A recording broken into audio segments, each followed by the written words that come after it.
I actually just wanted to start by introducing our panelists today. On my right, we have Roland Schwecke. Did I pronounce that right? Yeah. Good. Roland is a business consultant, is specialized in tourism and hospitality industry for DICON Consulting, which is a company based here in Berlin. And they do, they actually establish concepts for hospitality industry as well as transaction and research. On my left, we have Richard Singer from Travelzoo. He's based in London. Richard is the president of Travelzoo Europe. He has full responsibility for Travelzoo's business direction and growth across Europe, if I'm not mistaken. Yeah.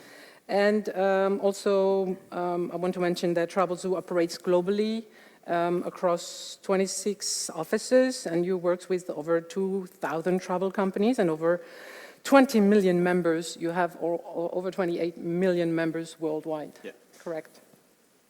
And last but not least, we have here Stephan, as the German people would say, Demmerle, and he's the Managing Director, Business Unit Central Europe for NH Hotel Group. And he's going to have like an opportunity to showcase with us and talk about their new hologram meeting products, which is going to be quite interesting and quite amazing experience for you to witness today. So I will just start this session with you just wondering that probably many of you came from different countries today to join us in Berlin, and you probably passed by Tokyo or Amsterdam or Geneva airport and probably meet there maybe Roby in Geneva or Spencer at Amsterdam Schiphol airport or Nao at Tokyo Narita. I'm not talking about the next new boys band which is going to replace One Direction because as far as I know they are retiring. But you will probably see robots, and when I say robots, I mean like non-humanoid robots, because we have here one humanoid robot that we already introduced earlier, Marriott. So those robots at the airport, they are just like helping people finding their gates, finding their connection in a very smooth way. And you have other humanoid robots working in hotel industry, just as Marriott does, or the Savioki company from California, who has developed also the Butler robot program that is doing room service mostly for customers in different hotels in California. I want to mention that Marriott, you've seen earlier, seems tiny, but he has plenty of brothers and sisters, and the family keeps on growing. So revolution is definitely on, and whether we like it or not, whether we are thinking or fan of Star Wars or not, like robots or not, it's happening. Many countries are investing a lot of money in the robot industry.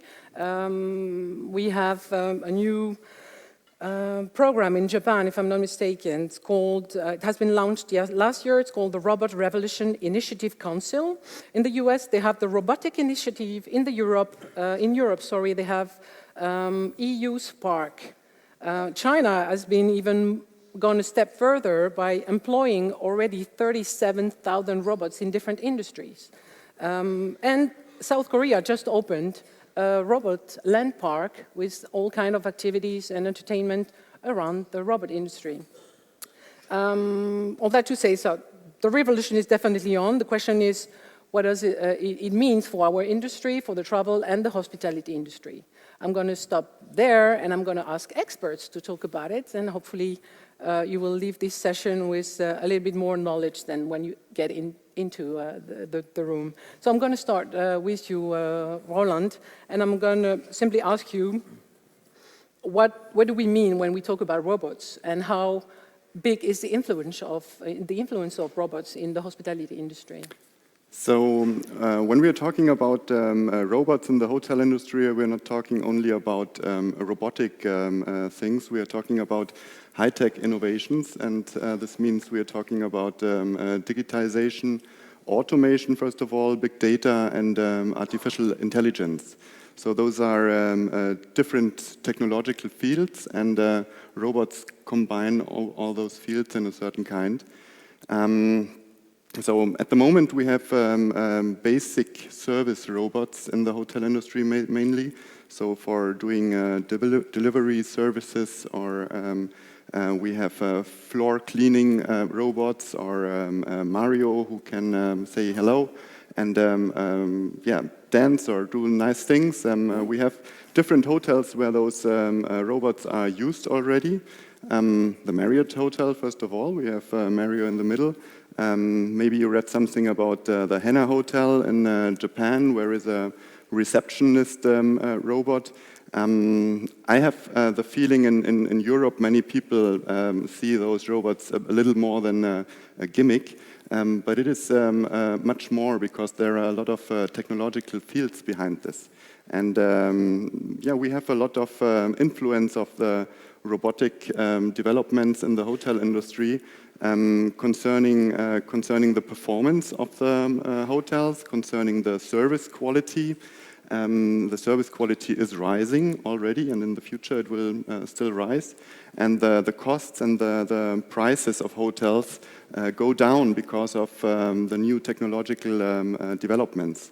And those things, they change the guest expectations, the management and the operational processes, and of course the labor market. So there is an influence which is already in a strong way. You can see it already concerning a technological unemployment, because monotonous work is replaced by automation and by robots or by digitization.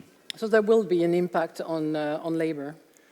There will be a severe impact on labor, and the impact is already for many years.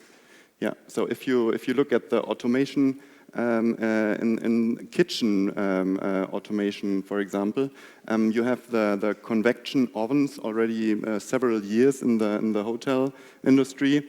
And it is an old thing to say in the hotel industry, one convection oven is 2 cooks. And so this happened already for many years, and the technologies, they improve. If you look at the convenience food products and the convenience food production, there is such a lot of industrial background. We have already a very high quality of convenience food, and many hotels use this, and there are a lot of hotel brands specialized on low service. First of all, the budget hotels. There are many brands like Novum or A&O, or I think even Motel One. They don't cook fresh things. They have a high quality of convenience products, and they have a very good taste, and you don't need too much stuff to present it. No, I don't know about you, but I don't trust Robert to cook my dish. Not now. I'd rather have a 2-star Michelin chef, to be honest with you. I wanted to, maybe for you to talk about the 3D printed food, or maybe also the 3D printed hotels, actually, because we are using 3D already to build hotels. I've seen a video in Malaysia or Indonesia, hotel completely built with 3D printers, which is like something new, but also in the food industry. Yeah, so you can print things like chocolate or different things to eat. I never tasted chocolate which was 3D printed.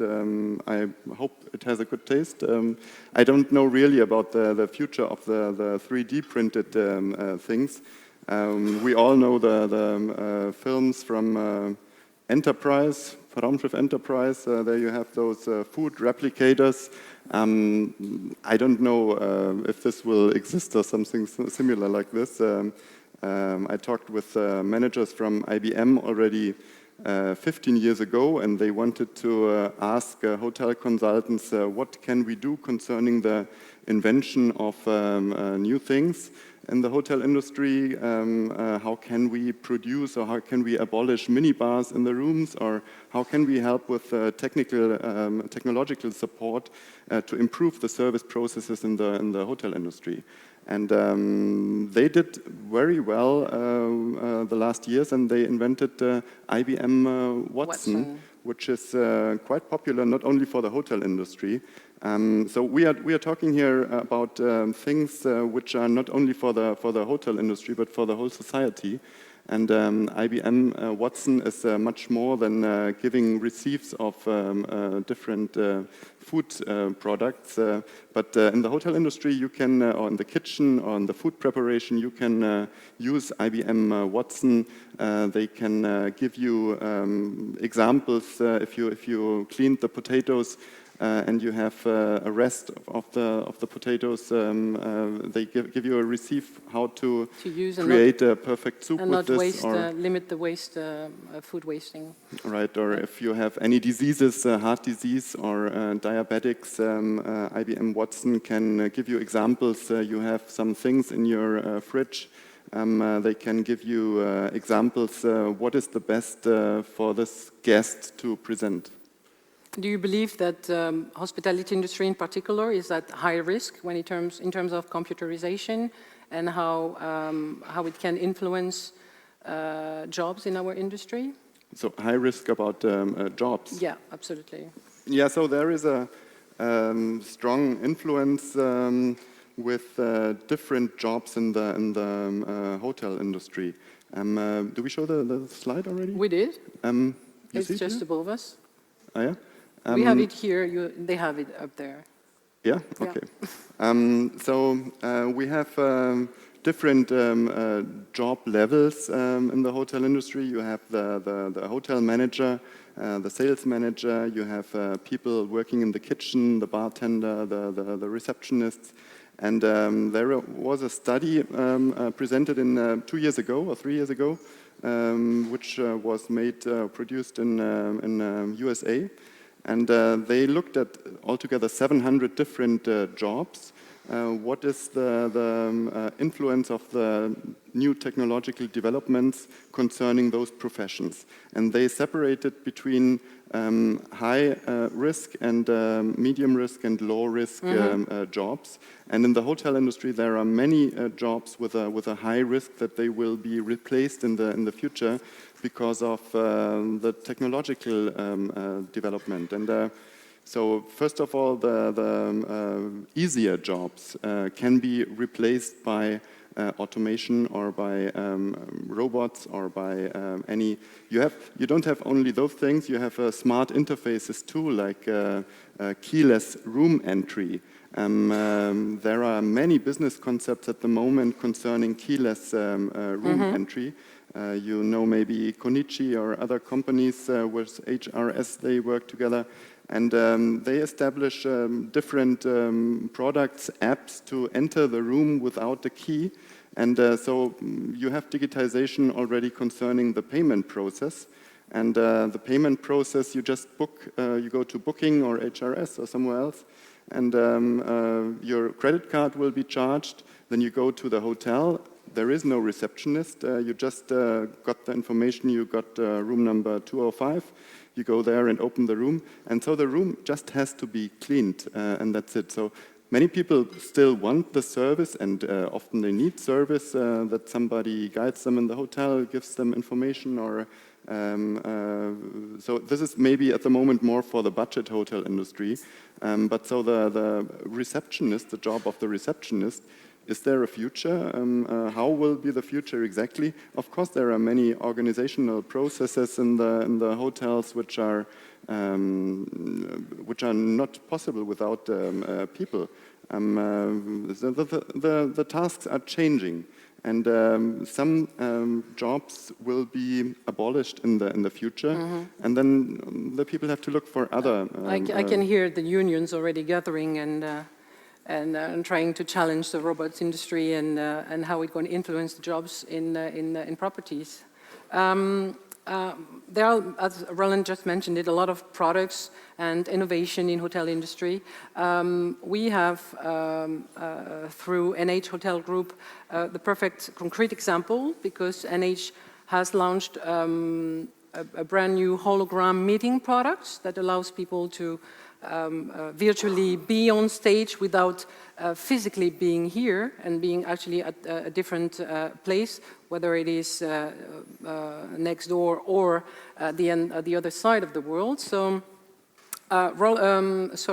Stephan going to talk about it in a minute, but I want to show you a video first. It's explained better than anything I could tell you in a minute. So if we can have the video, would be nice. Thank you.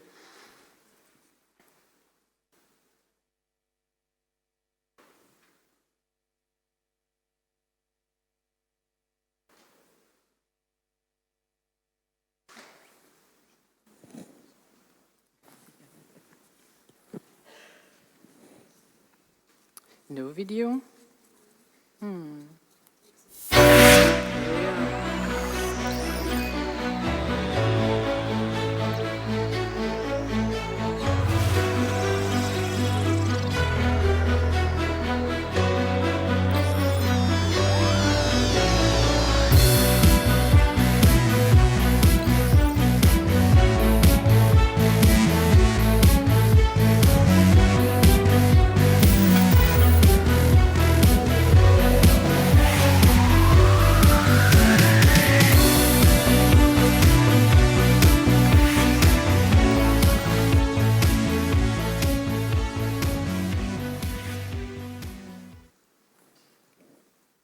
That's good, Stephan. I don't know what you think about it. Maybe it was a little bit too quick for you to really understand, but I had the opportunity to attend actually to a presentation at a hotel in Amsterdam, NH Hotel in Amsterdam, and see it with my own eyes. And it's quite impressive to be attending a meeting and having on stage somebody that is not, who is not physically here. And in this case, we had the general manager of NH area from Benelux area, and he was in a different room, in the same hotel, but in a different room, and he was virtually on stage. But they have done as well, if I'm not mistaken, you have done the same experience with a movie star, Hugh Jackman, I think, for a movie.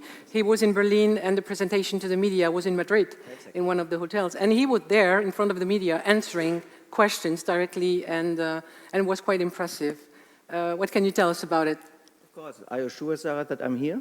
Maybe I'm also a hologram. I don't know. No, but I'm really here. So, but the vision why we implemented the 3D hologram is that we want that our guests have really an event, a convention, what is really impressed their guests. That's why we implemented now in 6 different cities our hologram technique. That is 2 we have in Italy, 2 in Spain, 1 here in the now Berlin, and 1 in the Netherlands, what you already mentioned.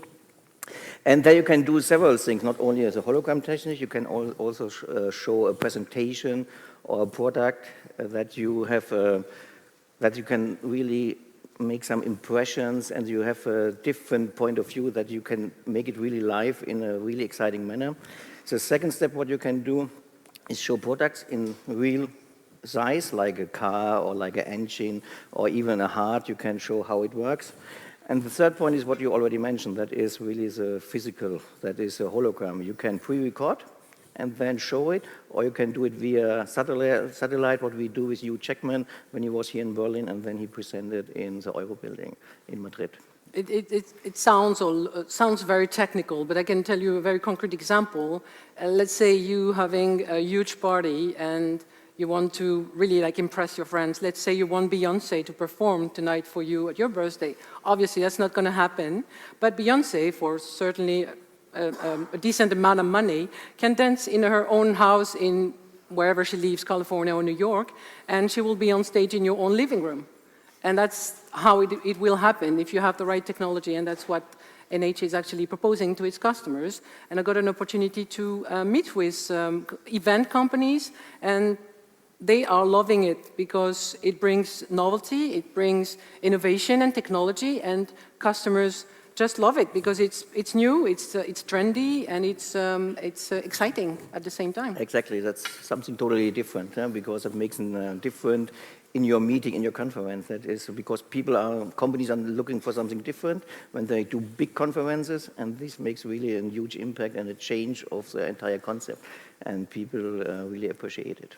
When I attend the media showcase from NH with the hologram program, I noticed that it was still a very heavy technology to put on with the stage and the lights and all the mirrors and the thing. Do you believe it's also possible for a tiny hotel, independent hotel, who want to impress as well and get into the future starting with this kind of technology? Is it possible, and how much does it cost?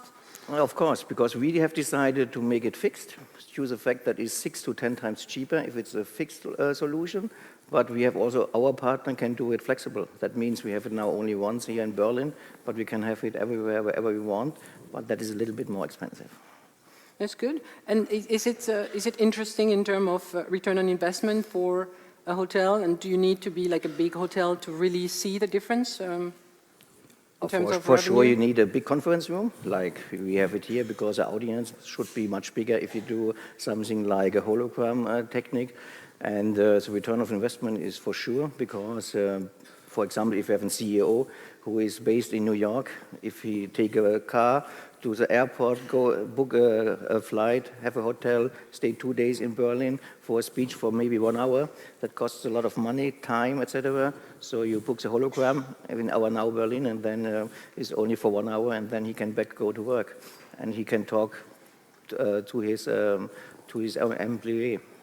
If it's definitely something positive for the company organizing the meeting, which is going to save costs. I have the impression that on the other side, it can be hurting your own business, because if I'm virtually here, I'm not physically here. That means that I don't use your rooms, I don't expense on food and beverage, I don't have to share the experience that you want to share with me as a customer, I don't experience your brand awareness, and none of that. Isn't it on the other side hurting a little bit your business and your revenue in a way? No, not at all, because only one person or maybe two that can do. Normally you have a big audience with 100 or 200 people, so they all use our rooms, F&B, etc. concepts, so that it doesn't hurt, because that is more to have really a change in your conference. That's a totally different event if you produce something like a 3D hologram that people will not forget. They go home and say, that was a wow effect. But if I wanted to invite the choir of the Red Army, then we're talking about 200 or 300 people.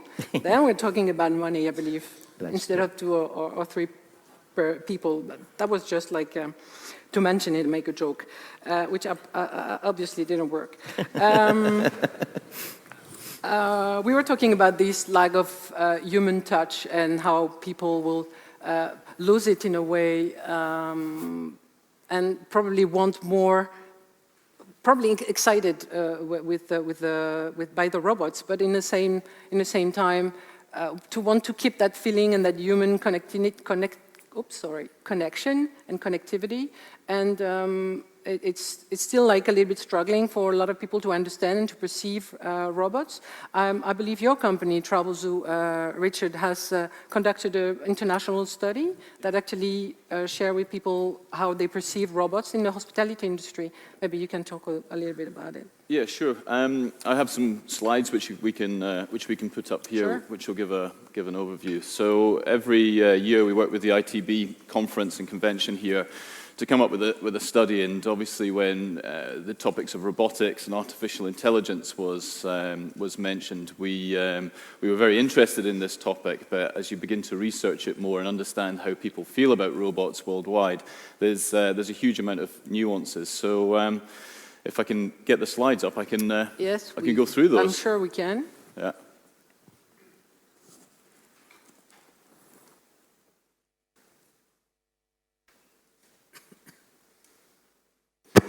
Okay, so yeah, we can move through these pretty quickly, and we're happy to share these with people if they like. So the next slide will show a little bit as to what Roland mentioned about some travel companies that are really hotel companies that are operating in quite an innovative place just now with these.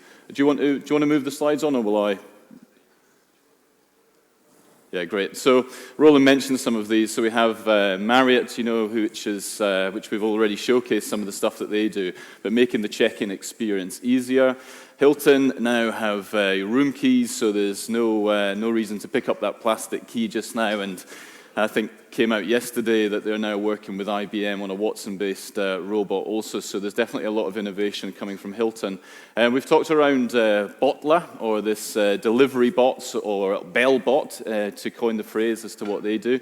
This is now being used in a number of hotels, pretty much in the Silicon Valley, California area, which helps people deliver things from room service, etc., all the way through to the very extreme example of a hotel in Nagasaki. It's actually got a little bit of a European influence with, it's a Dutch theme park, and that is 100% manned and staffed by robots. This guy, this humanoid or dinosauroid, whatever you want to call it, is what welcomes you to the hotel. So that is the welcome that you will receive as a guest. So if we can keep moving through these quite quickly. As I say, the study we conducted was quite a large-scale study, so over 6,000 people we researched, and these were in markets within Europe, so Germany, UK, France, Spain, North America, so Canada and the US, also Japan, China, and Brazil. And the three kind of key topics that we were looking for was how comfortable are people with robotics, or what their notion is of humanoids or robotics today, whether travelers actually believe robots will improve the experience, and which countries are most accepting or most comfortable with robots in general. And I think we talk a lot about robophobia, but I think what we've termed it from the results we've got is robo-optimism. So roboptimism, if you can remember that word. So this generally is a very, very positive feeling around robots in general. So 80% of people believe, this is worldwide, 80% of people believe by the year 2020 that robots will play a big part in their lives. So there's an expectation that this is going to happen. 2/3 of people across all of those markets believe that, that robots in travel will play a significant part, and 3/4 of people think they will make our lives better. So overall, it is a very, very positive sentiment in terms of the influence of robots. But when we look specifically, and what this slide shows is certain key areas within hotels. So we gave a number of scenarios, and we asked the nations, okay, well, how would you feel about welcome robots on hotel check-in desks? So 62% of people were pretty positive about welcome robots on hotel check-in desks. 68% again for robots for room service. Again, that's seen as something which is just a functional skill, so they would welcome that. Robots as hotel porters, and then 69% welcome robots as waiters. But these are very much a consolidated result at the highest level, and I think you have to dive in a little bit deeper to the countries to see, are they all the same? Is it a homogenous group, or is it quite different depending on nation? So if we move to the next slide. This is a little bit, which will come into play, and what we saw was quite a large theme, is only 18% would not accept a robot hotel receptionist. 29% would accept a robot hotel receptionist without a human. But then you can see the reassurance factor coming in where, you know, over 53% would accept a robot receptionist, but with a human. So I hate to use the word supplemented by a human, because it should really be the other way around. But you can see there's still this draw towards we want some sort of reassurance of the human being there. I think if we go to the next slide, if I was working as a hotel porter in one of Stephan's hotels in Germany, I would be quite concerned. 3 in 4 would welcome the use of robots as hotel porters. So it is seen as one of the most, one of the largest roles that will kind of be eradicated through robots. And 37% thought that robots would be better than human beings at porters. I don't know how you can be any better, but you would certainly be better. And 25% thought they would do just as good a job. So this is at one end of the scale. So if we go to the next slide. Room service, 2 in 3. So a third would welcome robots providing room service in hotels.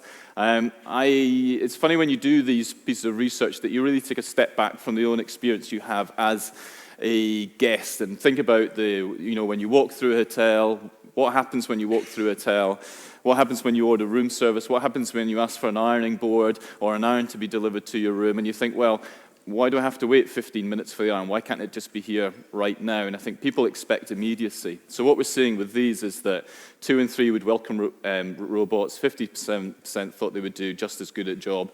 Where we thought things like personal security or things would come in, it really wasn't an issue in terms of the surveys that we did. And if you go to the next slide, this is probably one of the ones that are being accepted most, which is this company by Savioke in the States. And Butler assists the front desk by picking up and delivering guest amenities, moving linens and towels from laundry to guest rooms, fitness centers, and more. Using Butler is simple, so they deliver things to the rooms. And I quite liked what the CEO of this company said, was that we shouldn't be employing humans to walk up and down delivering things to rooms. And I think when you consider those sort of statements, it does make you think around, okay, well, what is the purpose of a human? Where do they add the value? How do they create a greater desk experience? But I think the uptake of something like... Sorry, if I yeah, may, sure. just on that topic. Yeah. I've seen a video of Butler, Yeah. actually, which was like showing how the robot was like able to just like get to the elevator, go Yeah. to the room, and scan the number, and Exactly. be able to ring Yeah. with like a Bluetooth kind of connection to Yeah. to the door and deliver. But it also has its limits, since if you have, let's say,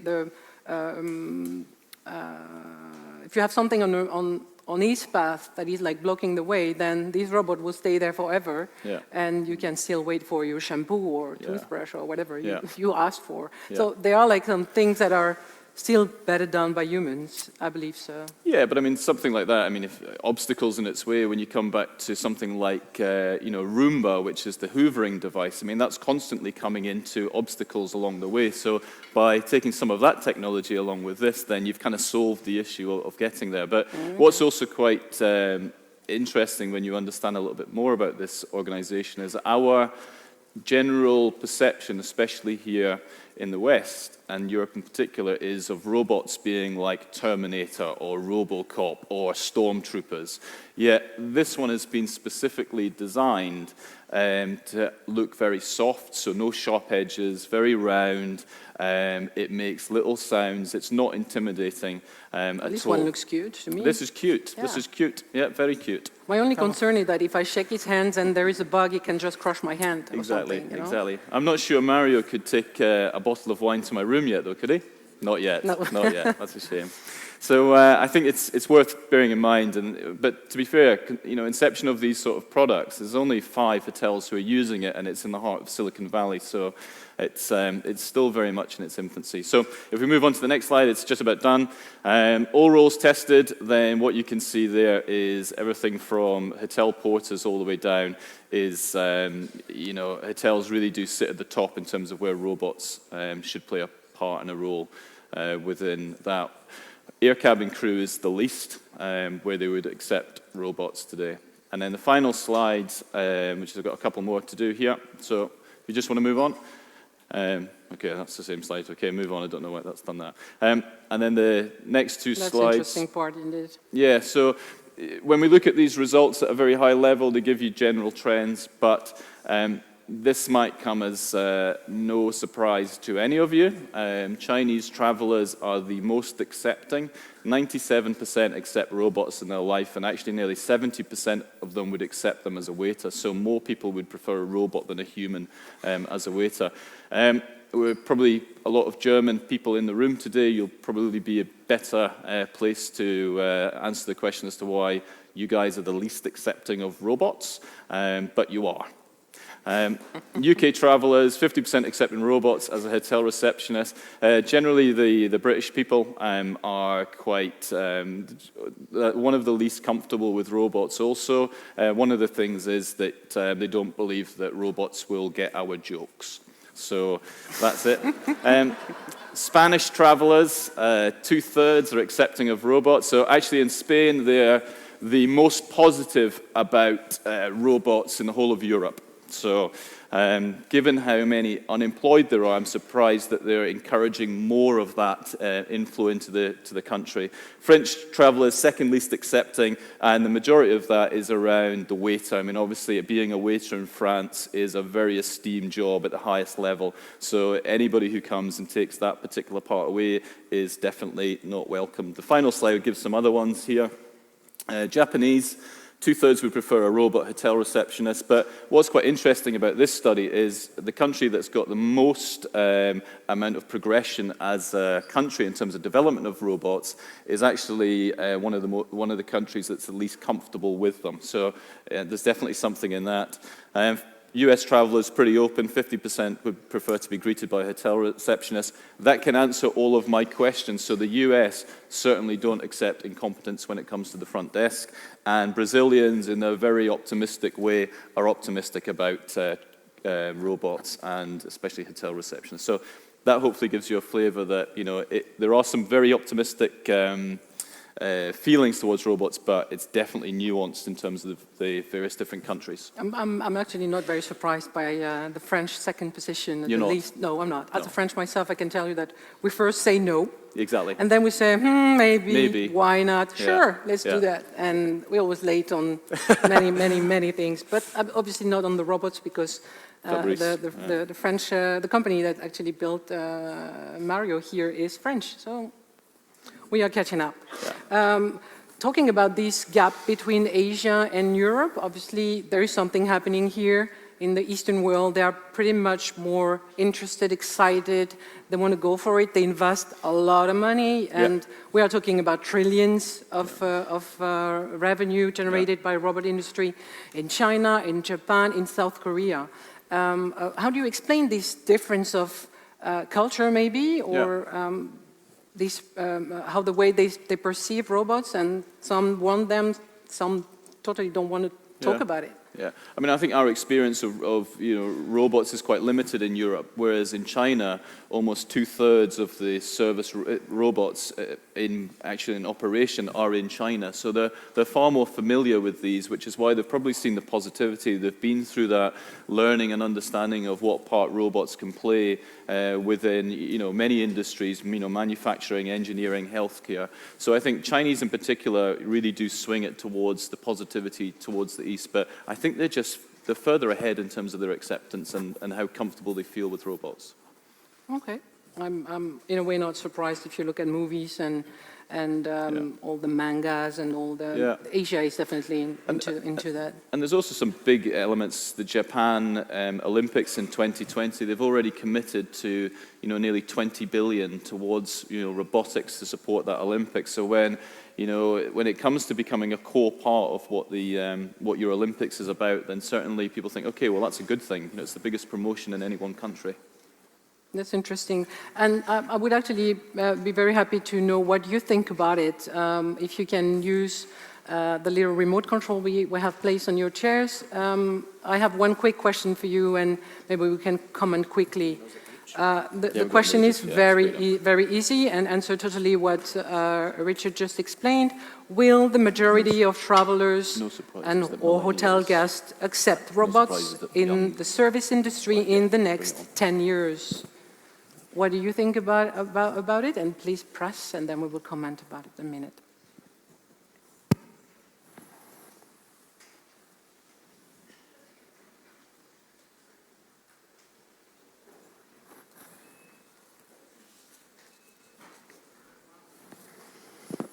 So, 57, is that right? Can we read right? 57% say yes. I bet you are mostly from Asia.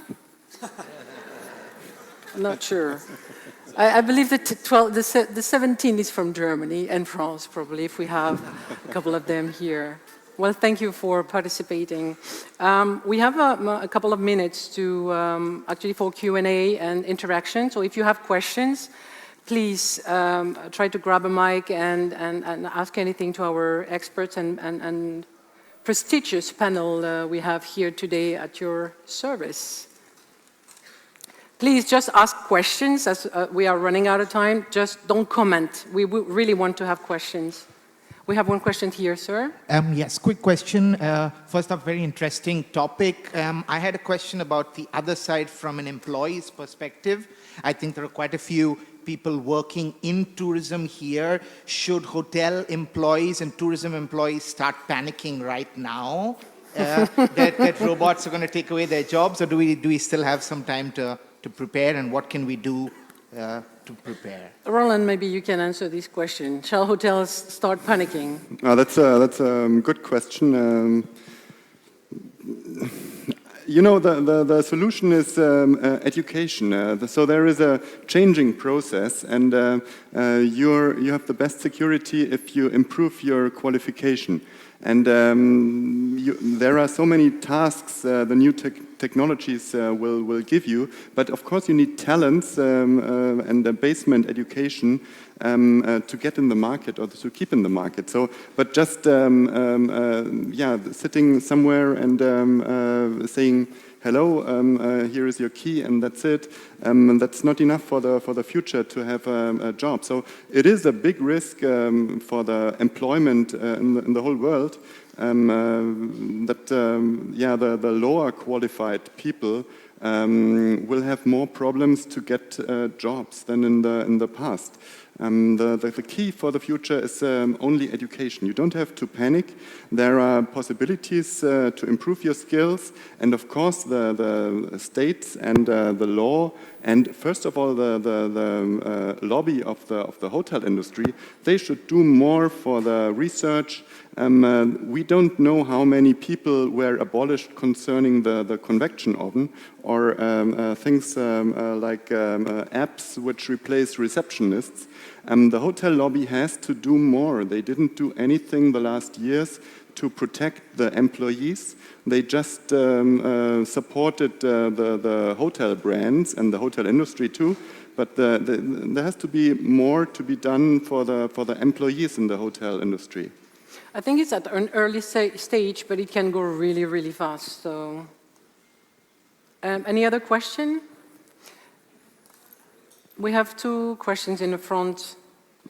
Hi. Yes, sir. Yes, good morning. My question is about the supply chain of the robotic services for the hotel industry. Presumably it's pretty fragmented right now, and then there will be maybe service companies that will, let's say, be outsourced the task of managing these robots, supplying the robots, repairing them. And just a comment about the employees, well, you can train to be a robot repair person. Who want to answer this question? Richard, maybe? Yeah, I don't know if you can hear me. I think when you look at some of the robotics companies, so Saviok, for example, if you look at the finances, you know, there's only been $15 million of investment in there. So even at this stage, that's going to prohibit mass-scale development. So just now, it's about getting the product out there, getting companies to recognize this. It's still at a very lower level just now, but clearly as this takes hold and people become more familiar with it and used to it, then that creates the snowball effect of production.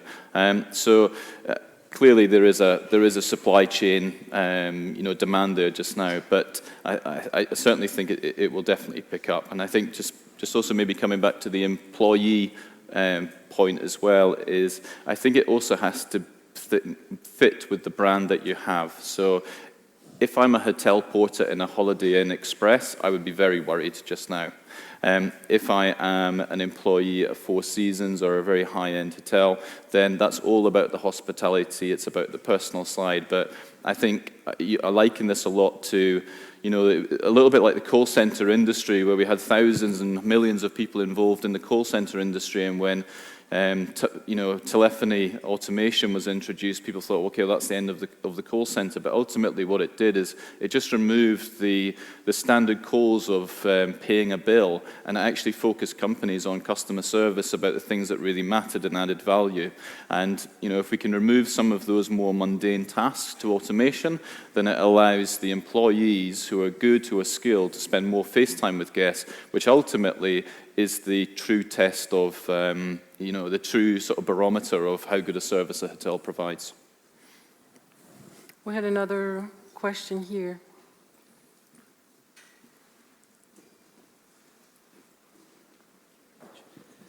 So it's true that in the example 5-star hotel, it's very hard to replace the employees with such robots because they are professionals, they are experts of their field. But what's the case with, for example, 3 or 4-star hotels? Can it be that in 10 or 20 years, when these robots enter a mass production and become much cheaper, more accessible for these businesses, they could replace employees there and like start a chain reaction, kind of a rise for their own business, as they can provide much more than with these robots than they did before with their employees. Yeah. Roland, maybe you can answer that, because you already mentioned that there are a certain category of jobs which are at high risk or more risk than others. Do you believe that in the 3 or 4-star hotels, or 2 or 3 stars hotels, actually, they are more at risk than in the upscale market? So the upscale market in the 4 or 5-star hotel industry, you have a high service quality and a lot of human touch points and very well educated people.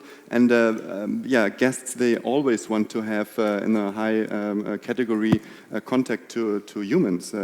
So I'm sure there will be always a lot of opportunities, first of all in the 4 and 5-star hotel industry. But so for the 3 or 4-star hotel industry, I think, so those star categorizations, they will be less in the future. We know about this. I think you can conquer, if you have a hotel, if you work in a hotel, or if you're a hotel owner or a hotel manager, you have a lot of opportunities for the future to conquer new niches. You can look at the handies. There are restaurants or hotels where you are not allowed to talk in the restaurant, or there are hotels where you have no robot at the reception, and a lot of people like this and they go there because you have no robot. But there are other hotels with a robot, and a lot of people go there because they have a robot. And so you can conquer new niches, and that's an opportunity for hotel managers. Can I maybe add something? Yeah, sure, please. Yeah. So, I mean, I think when you look at, I mean, there's some great 4-star hotels and good 3-star hotels when it comes to what function your hotel provides. So if it's a very basic hotel, all that I want to do is check in, well, arguably, go to my room, sleep, and then get out. I don't want breakfast, I don't want anything, I don't want room service. It's just a bed for me to sleep in. If you think about the airlines, I can check into my flight, I can pay for my flight, I can have my seat ticket allocated, I can travel all the way from London to Berlin, and the only human interaction I really need is somebody to check my passport. But I can't do that at a hotel. You know, I have to go there, I have to check in, I have to make my payment, and then I have to go to my room. So I think when you think about what type of hotel it is, what sort of customer it is, and what the guest experience should be, is some people want 5-star service. I mean, we love that service, but sometimes it's just an overnight accommodation. That doesn't have to be serviced by a robot.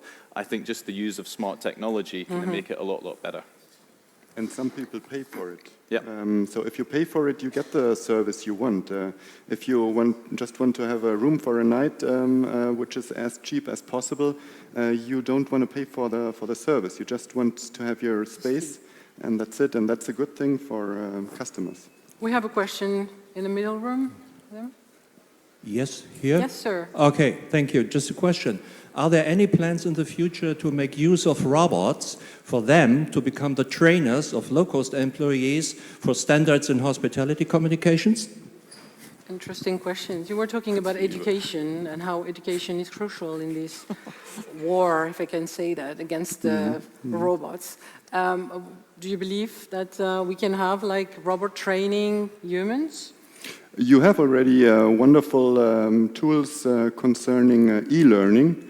At the Hotel Manager of the Year, there was a presentation of the newspaper AHGZ, and they have, I think it's called HogaFit, and there you have very good possibilities to do trainings for different tasks in the hotel industry. I didn't use it, but I'm sure it's a wonderful thing. E-learning is a very good way to qualify yourself in the hotel industry in different sectors. We have a last question here, sir. Yeah, I was just wondering, you just mentioned the normal standards of checking in a hotel. What if there is a problem, which is irregular, a person lost his passport or didn't catch a train, and how would you interact with that? Because a roboter is normally pre-programmed and has a certain amount of answers. Doesn't he get stuck with it, or how would you solve the problem? Would you answer that? Yes, for us it's difficult to say because we don't have robots now. From my point of view, I get a little bit worried because I work more than 20 years in hospitality, and if I heard that everyone will be replaced by robots, that I don't believe, because we are at the four-star poverty, and that means that we still have employees. The task will change, like check-in, check-out, like the airlines did in the past as well. But you need a mic. I think your mic is not working properly. Because the task will change, like check-in, check-out, what is already mentioned, but there will still people at the reception to give a better treatment, to get a better service, and that will never change in the 4- or 5-star hotels. And there will be, what you already mentioned, some niches maybe, but I still believe that we still have employees in our hotels. And we have 3 more minutes, and I want to use it like each minute, 1 minute each, for a quick question. You have the mic, so we're going to start with you, Stephan. Hoteliers have introduced paperless rooms, and it's more than ever trendy in any kind of hotels. Do you believe in human-less hotels? No, already mentioned, I don't think so, because check-in, digitization, or even new technology will help us to simplify some processes. But on the other hand, you have new processes in place, so that means that you need maybe different people, maybe more related to IT people, but still at reception you will have better service, better treatments, and much more personalized from my point of view. Good, thank you. Roland, a question for you. I read an interesting, actually my husband, I'm not going to lie, my husband read this interesting book called The New Machine Age, and we talked about it already. I know that you started to read it or order it. Are we experiencing a new machine age today? And do we have to be scared about it? So you have 2 sides. You can be scared about it, but you can see the opportunities too. It was always kind of danger, the technological progress. So already for more than 100 years, when there were new things on the market like knitting machines or cars, many people had fear because they thought they would lose their jobs. But so the reality is those technological things, they gave a kind of basement for the wealth the societies have. So technology is the key for solving a lot of problems in the future. And so I focus on those positive aspects. We need technological devices to improve our skills, to improve our life, and to solve problems we have in different sectors, not only in the hotel industry, but in the hotel industry too. Good. Last question for you. I just wanted to ask you a question about artificial intelligence. We talk a lot about it, we read a lot about it. I personally collected a couple of articles with actually very interesting point of views from high-end profiles such as Professor Hawking or Elon Musk or Bill Gates even, who are what we can call forward thinkers, and they are pretty scared. No, I won't say scared, but they warn against artificial intelligence. What is your say about it? I think when you ask people the question how they feel about robots, they think of it from from 2 ways: is how will it improve my life, and secondly, what does it mean for me individually? So I think there's always that slight, strange, conflict around what people feel about it. But I think the fact that we, having a debate today around front desk check-ins, yet the irony of the whole thing is, in healthcare, we're happy for robots to perform surgery on our bodies. Kind of puts it in perspective. And I'm sure at the 60th anniversary of ITB, we'll probably look back at this discussion and laugh that, we were ever having this debate about robots. So I think it's definitely going to become a much bigger part of travel. That's great. Well, as long as they are like Mario and they don't talk, though, They don't talk, they don't move. I think we're good. Well, I would like to thank you all here for joining me and us today during this panel and session. And I would like to thank all the audience as well for attending. I hope you get a little bit more knowledge about this topic, and hopefully we report or talk about it with your friends and family. Oh, yeah, sure. Thank you, Mario. Bye-bye.